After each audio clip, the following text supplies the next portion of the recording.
Now, on News Talk 105.9 WMAL. O'Connor and Company. It is 7:06, O'Connor and Company, this Monday morning in the nation's capital. Thanks for tuning in here to O'Connor and Company with Larry O'Connor and Julie Gunlock. And Julie, coming up at 7:45, Trevor Madish is going to tell us all about the Commanders' gutty victory in Denver yesterday. You saw that? Yes. Your 2-0 Commanders. Awesome. All right, good.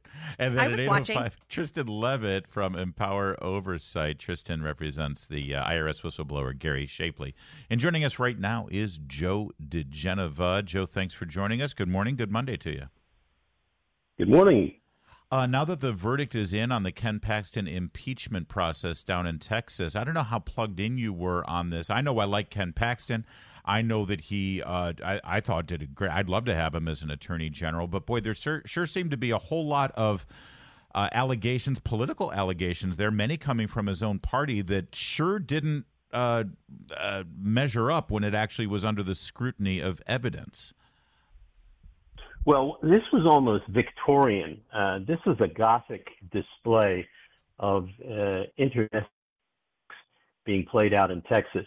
I don't even pretend to understand what it was that led to this incredible breakdown in party discipline and other things down in Texas, except to say that there appears to be something either in the water or in the air in Texas that leads people to do really dumb things.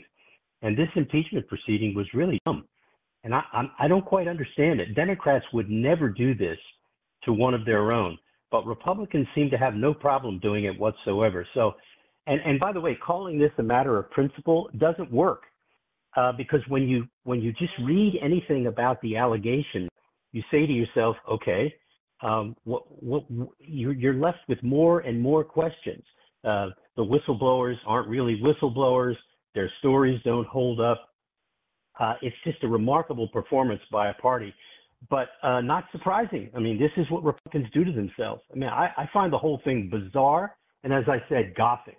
Well, and what's funny, Joe, is that, you know, what you just said, there literally was no evidence. They actually called the FBI in to investigate crimes, and the person who called the FBI said, oh, I had no evidence. It was just a hunch. And then, of course, the FBI immediately dropped everything and went down there trying to look under every paperclip.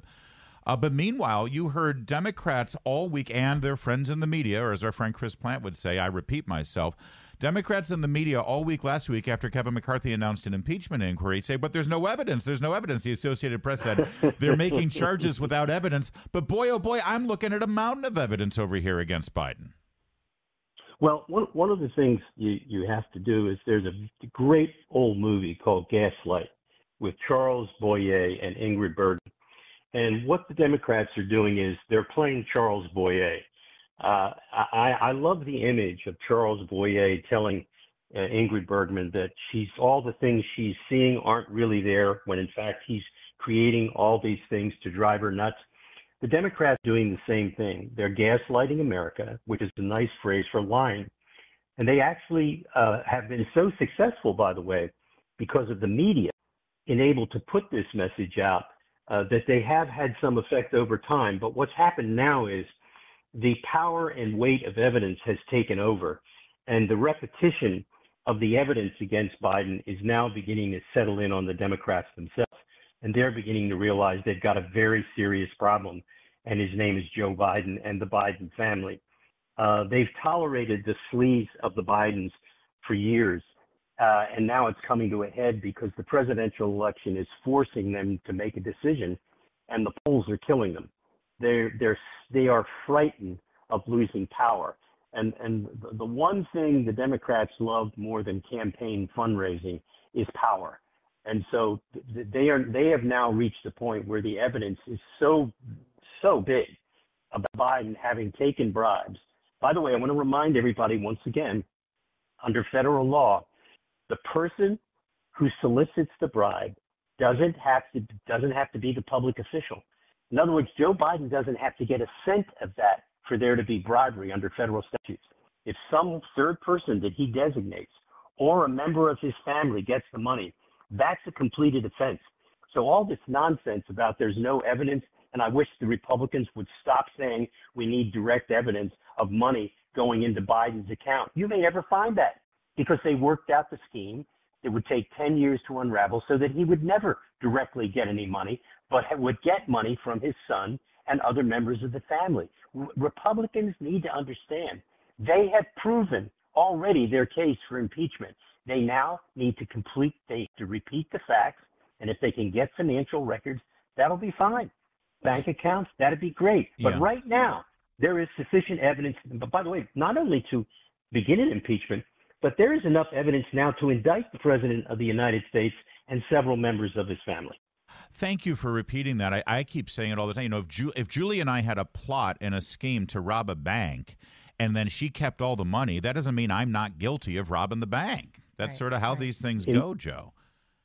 And that's exactly the jury instruction that a judge would give in a criminal trial, that you don't have to get the money to be responsible for the bribe.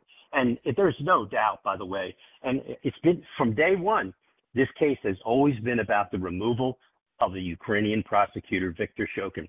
When all is said and done, it's the best case. It's a confession from the President of the United States at the Council on Foreign Relations that he actually did that. A confession that he said, I demanded his ouster and I got it. And then I gave them the $1.2 billion loan guarantee. That's right. That is called a confession. Yep. And you'll be happy to know, I don't know if you heard, but you do listen all the time. I had Jim Jordan on, the chairman of the Judiciary Committee, and I said, they say there's no evidence. What do you say? And all he did, in a very succinct 90-second way, describe the Burisma episode, because that's all you need. Yeah. There's more, but that's all you need. Now, I also asked him, Joe, that now that you've got this impeachment inquiry, have you, Chairman Jordan, and your cohorts, Chairman Smith at Ways and Means and Chairman Comer at Oversight, are you going to get the staff and the funding, the budget, to be able to execute this? And he assured me that he would, and that it has already been committed. So what do you think their next steps should be as you watch this process? Subpoenas. Forthwith subpoenas for the production of financial records from financial institutions of the Biden family, because that way they'll be able to find out about any offshore accounts, but they'll then be able to trace the money laundering scheme through all of the shell companies that were set up. Nobody who runs a legitimate business sets up shell companies to launder money. This was a money laundering operation to cover up bribery. The president and the now president, then vice president, former senator, extorted money from foreign individuals through his family members to enrich himself based on policy. Does anyone think that the policy in Ukraine was not affected directly by the bribes that were paid to the Bidens from Ukrainian oligarchs in Burisma, and by Russians and others, Chinese, Kazakhstanis, Romanians? I mean, the list is endless.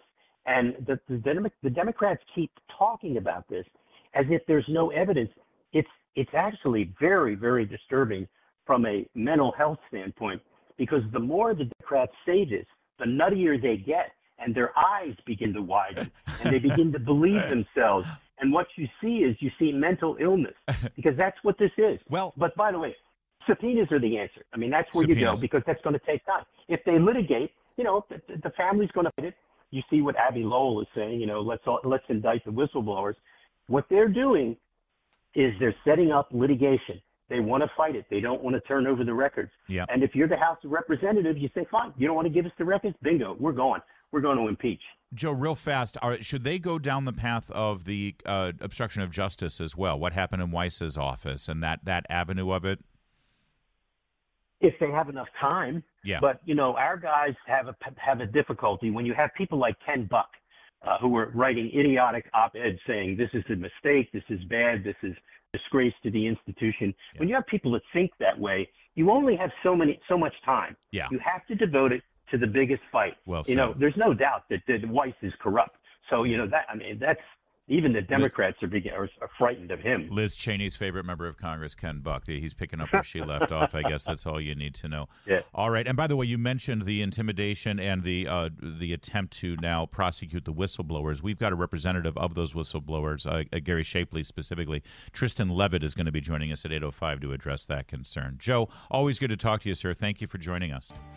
WMAL. Making sense of the news. Live from the Home Paramount Pest Control Studios. Home Paramount, the leader in pest control since 1939. Miss anything? Don't worry, we've got you covered. Get today's breaking news on the Vince Colonnese Show, weekdays 3 to 6, right here on WMAL.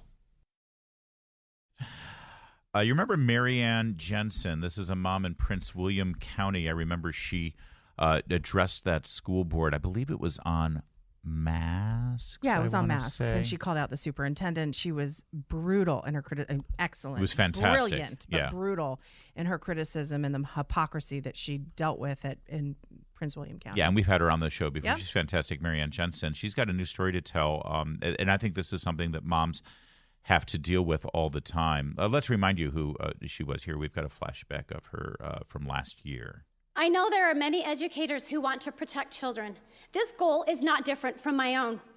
Our implementation preferences may differ, but we want the same thing, to get through COVID without harm. Unfortunately, politics leads us to believe there is only one solution: masks. Yet thousands of schools around the country have been open during the entire pandemic without masks, and no corresponding rise in serious illness. There were not child coffins lined up as some educators in this county suggested would be the case.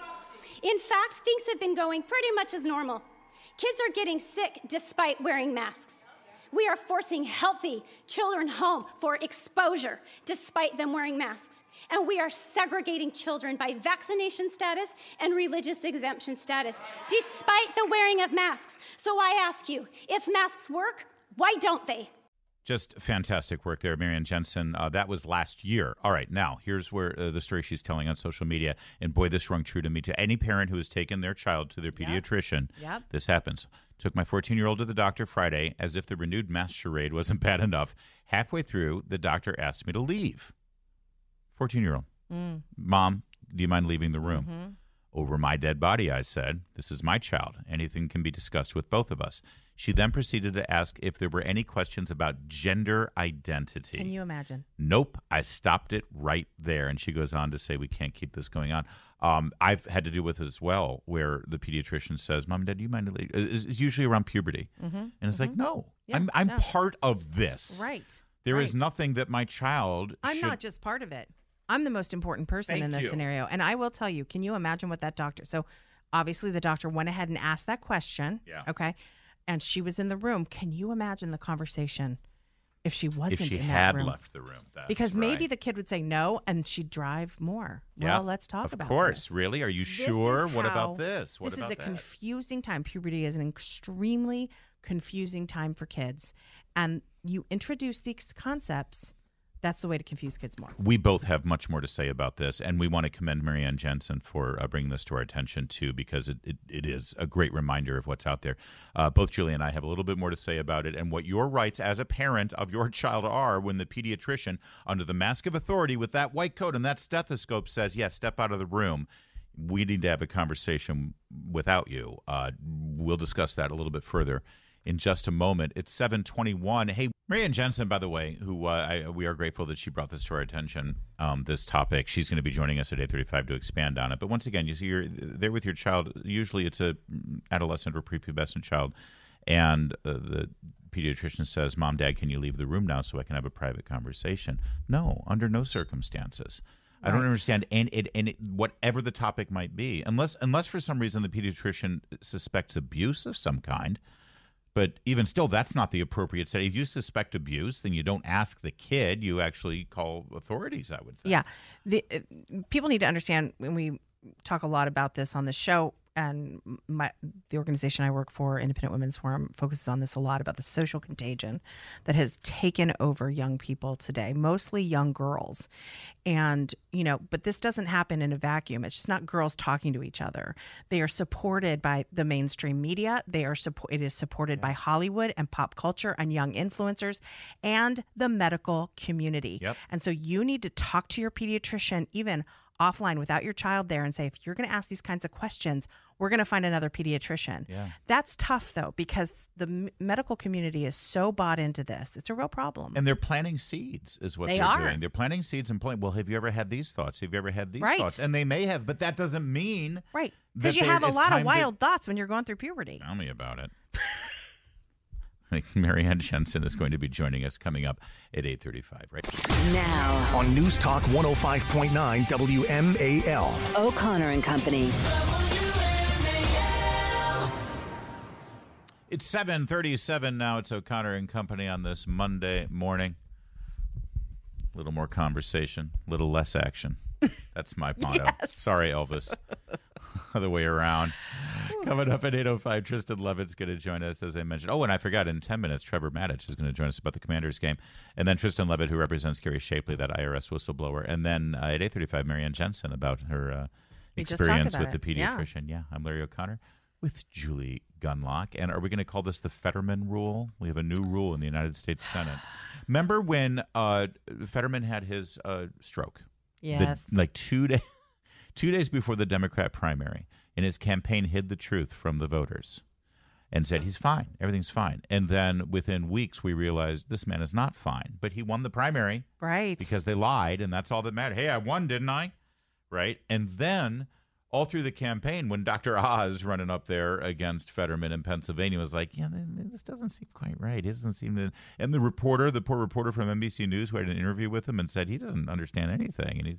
And they destroyed her. This is where the be nice culture gets us in trouble. It gets us people like Fetterman. Everybody was polite, yeah. Be nice. And of course, his staff, and even after he had to check himself in and hospitalize himself for severe depression, his staff said he is 100% ready to go and fulfill every duty that is put before him. Oh yeah, and the media and his allies and his wife. Yeah, tisk people for ever having any doubts. And now here we are with the Fetterman office, basically Senator Fetterman demanding that the rules of the United States Senate be changed to accommodate his condition, his issue. And this has nothing to do with a disability. It's not like they need to put in a ramp so his wheelchair can get in or anything.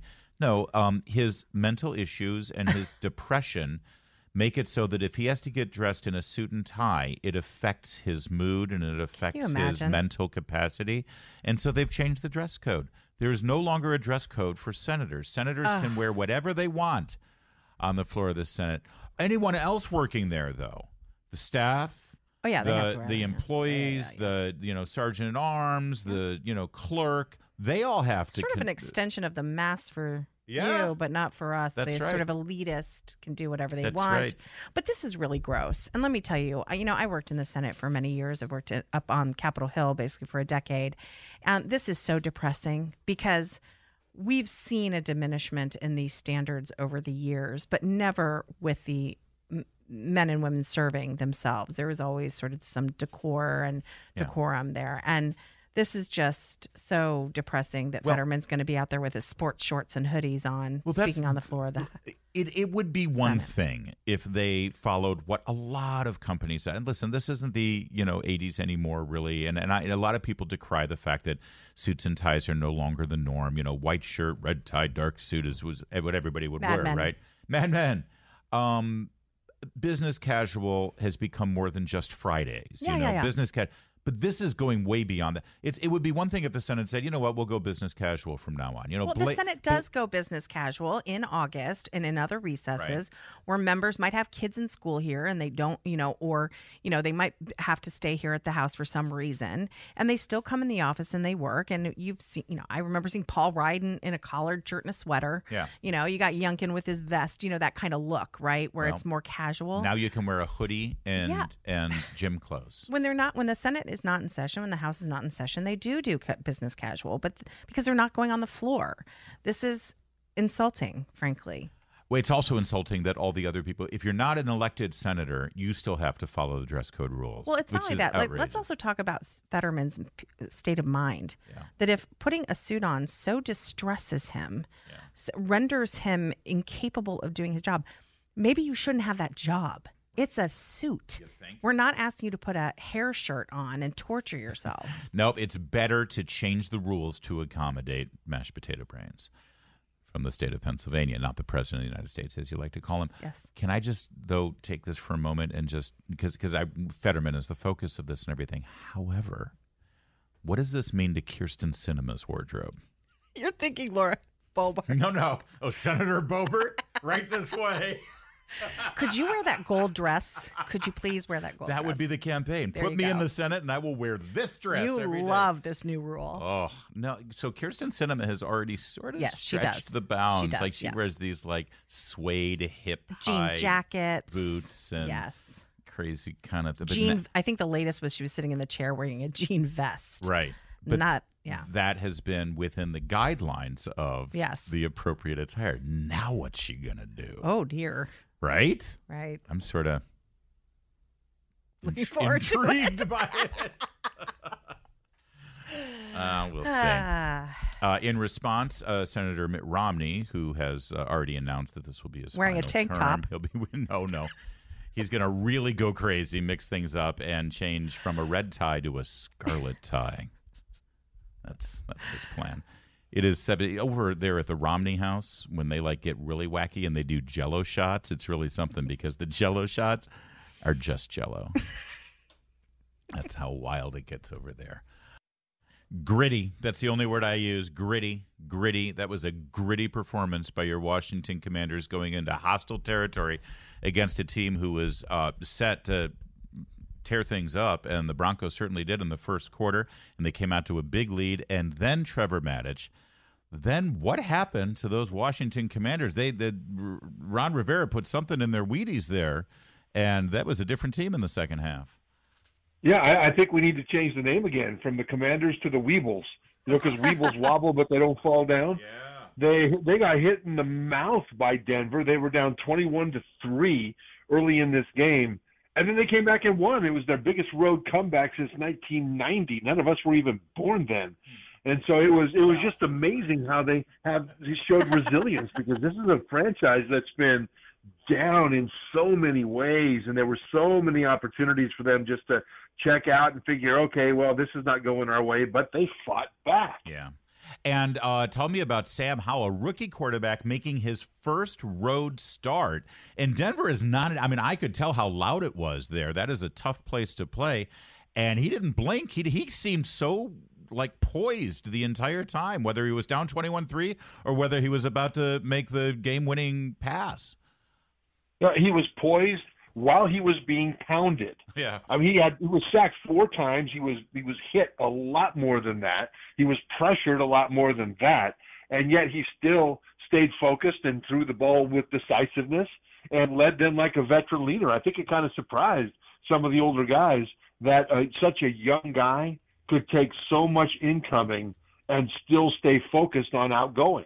And that's really what happened with the guy, because he had every opportunity to start to freak out about the pass rush. He's been sacked 10 times in the first 2 games. Yeah. And a lot of young quarterbacks will look at the pass rushers to try to avoid them when the pocket starts to collapse. But Sam Howell stays focused downfield, and even though he makes some passes that aren't great, at critical moments he makes outstanding passes to move the team. And this guy is really showing some moxie. Well, and that touchdown pass to Terry McLaurin was like, that should be on everybody's highlight reel there. So, all right, so now let me throw a little cold water on this.